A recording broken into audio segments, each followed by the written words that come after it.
report, which zooms in on organisations who are promoting radical political beliefs in schools. So, Ben, this feels timely, actually. I think this is a report that needed doing, but I'm finding it quite hard to put my finger on why I think this needed doing. But tell us who the group are and why you felt the time was now. So I'm merely one of a large group of people, but this effort was spearheaded by people like Claire Fox, Alka Siegel, Cuthbert, Catherine Birbal-Singh. You know, they were at the forefront. That's Britain's strictest head. Yeah, strictest head and the most sane one, as far as I can see. She's a wonderful lady. And Don't Divide Us came in the wake of the George Floyd incident in the US, when, do you remember, they were burning, the US was on fire, and they were bringing that kind of ideology to the UK.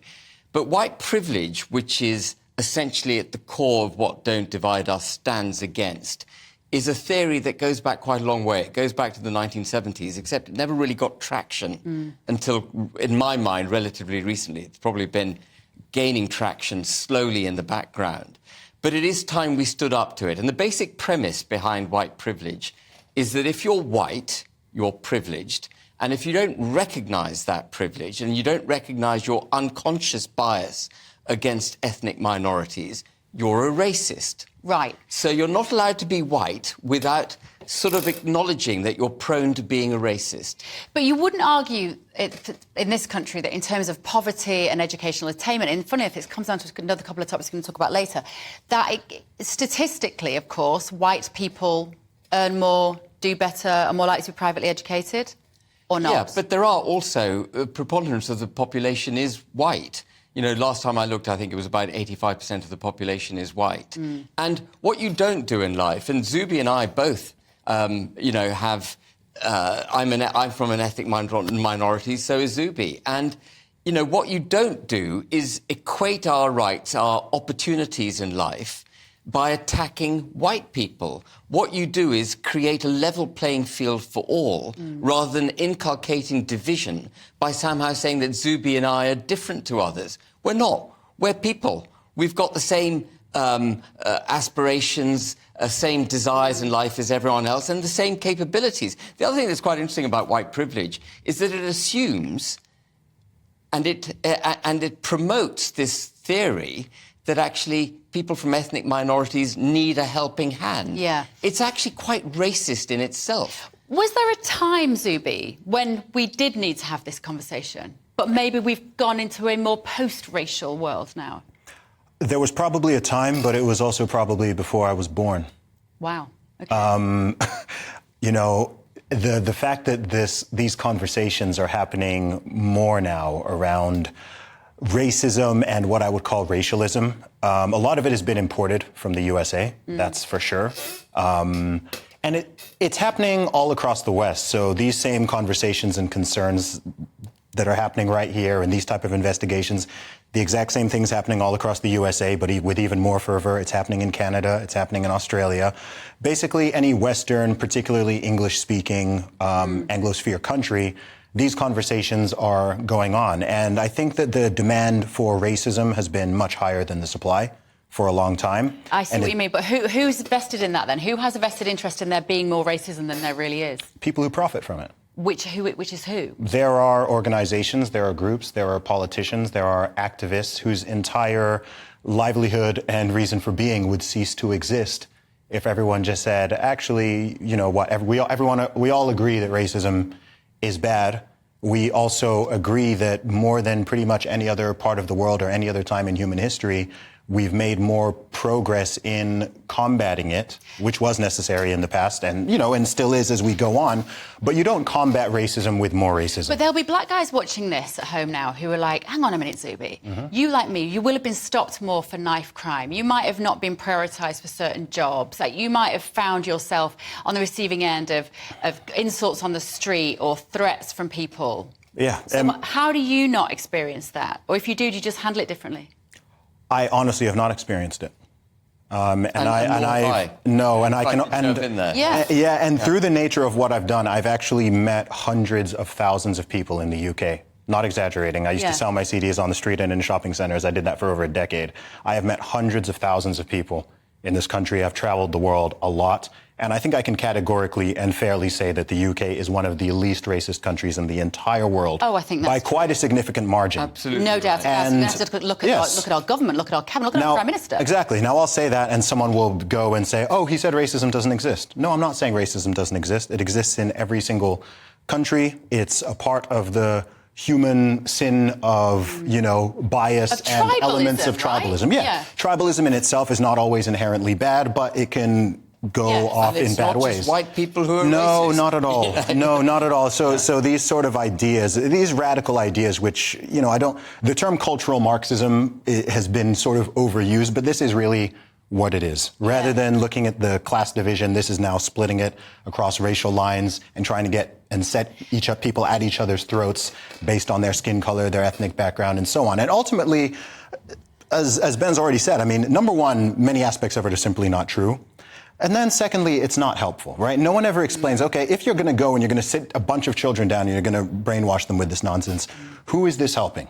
How is this going to help the black or brown kids? How is this going to help the white kids? How is this going to help anyone? It's just going to make them look at each other with suspicion, harbor resentment, and that is the kind of thing that will actually cause real racism. Okay, and I'm very much playing devil's advocate here because I pretty much agree with everything that you're saying. But in order to have a good debate on this, I think it's important. I'm putting myself in the shoes of people that I would know who would say, well, hang on a minute, my son won't have the same opportunities because they are black or Indian, Asian, as your white son will. I think this panel is probably not the best example for people's skin color holding them back, because we've done all right. Yeah, I mean, you've got an Oxford and a Cambridge graduate, and both entrepreneurs and business owners. I mean, But I think we're testimony to the fact that the United Kingdom is not institutionally racist. Actually, when I was brought up, and I welcome your view on this, Zubi, and yours, Beverly, I was taught everyone is equal. Yes. And that is a fundamental foundation from which you can advance. The minute you say black lives matter more than white lives, you've put a racial division down the middle of society. But if we just consider where this came from, where this, as you would describe it as reverse racism, or racism against white people came from, it stemmed from positive discrimination, did it not? Yeah. So quotas in the workplace. Diversity, inclusion. These are bad things. But did they not start out with good intentions? Well, I think it's more sinister than that. I think Zubi's absolutely right that there are vested interests, but there's a political ideology, and it's quite a sinister one. And I'm not a conspiracy theorist, but there is a perpetual tug of war between democracy and those that govern us. And those that govern us want to take power away. And as you know, I'm a Brexiteer. Yeah. And one of the mechanisms by which our governing class strip the people of their democratic rights is by handing power over to independent bodies, sometimes domestically, sometimes supranationally. And the EU is a really good example. And if you believe in things like supranational bodies, the pooling of sovereignty, you can achieve your aim much more easily if you undermine national identity. Yes. And the way you undermine... Sorry, it's quite complex, but the way you undermine national identity essentially is to get citizens of a nation to lose their self-confidence. Yes. So that's why you see an attack on white people in this country. You see, if you're at school, you're taught, and if you're white, that actually your forefathers were slave traders, that you should be ashamed of the British Empire, that those who guaranteed our freedom by fighting Nazi Germany were actually no more than white supremacists, that you are entitled, you should be ashamed of that entitlement. They undermine our language as well. They promote... ostensibly promote minority interest to the detriment of the majority by making you sexually phobic if you don't sign up to their LGBTQ plus agenda. You know, it's multifaceted, this attack. And yet you think it has an ideological globalist. It does. Because you know what's so interesting, Ben? Hearing you say the word self-confidence, because when you were talking then, Zubi, about the fact that you feel you never experienced overt racism, I'm looking at it and thinking, why? And what I'm seeing is self-confidence. Yeah. Like nothing but self-confidence. And I wonder whether that, because you give off this energy, that means you don't... Look, I've had as a victim, and therefore you don't become a victim. Look, I mean, you get idiots on the internet who might, send random stuff to you behind anonymous profiles, but who cares? What impediment is that to my life? That's right. The truth is, with all of these situations, and it doesn't matter whether you're talking about racism, you're talking about sexism, you're talking about any of the phobias and isms, all these things that people are massively concerned about,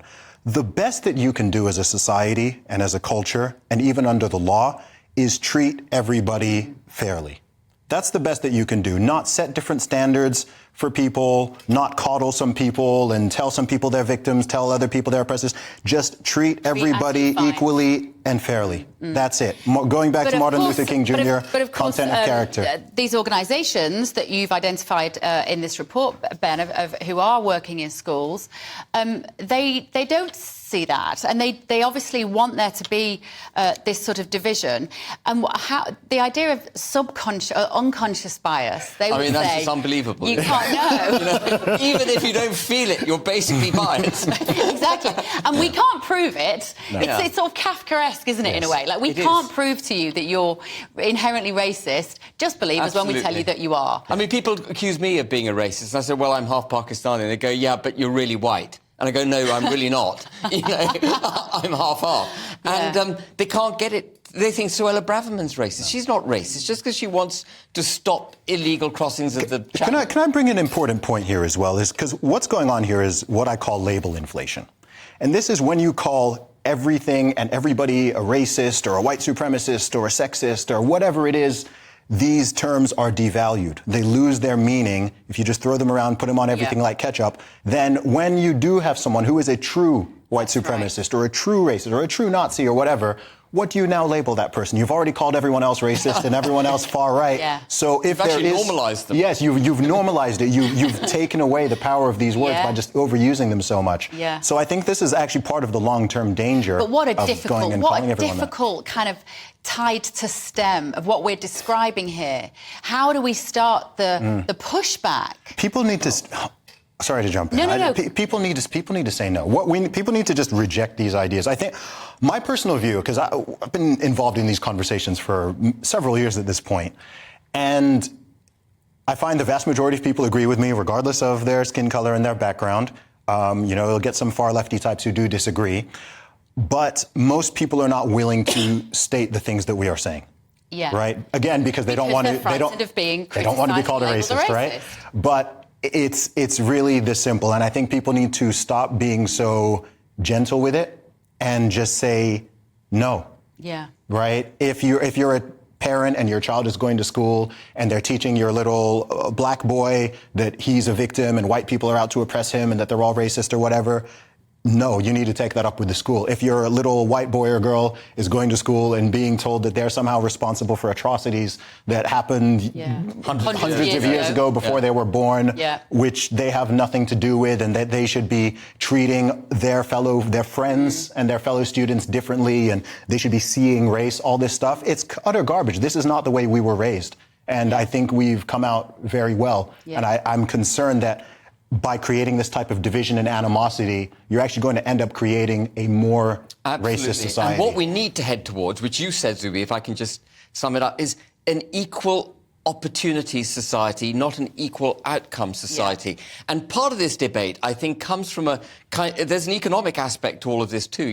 Creating a dependency culture, making people dependent on the state, making sure everyone has the same outcome. It's almost communism. Really what we want is equal opportunity. Right, we've got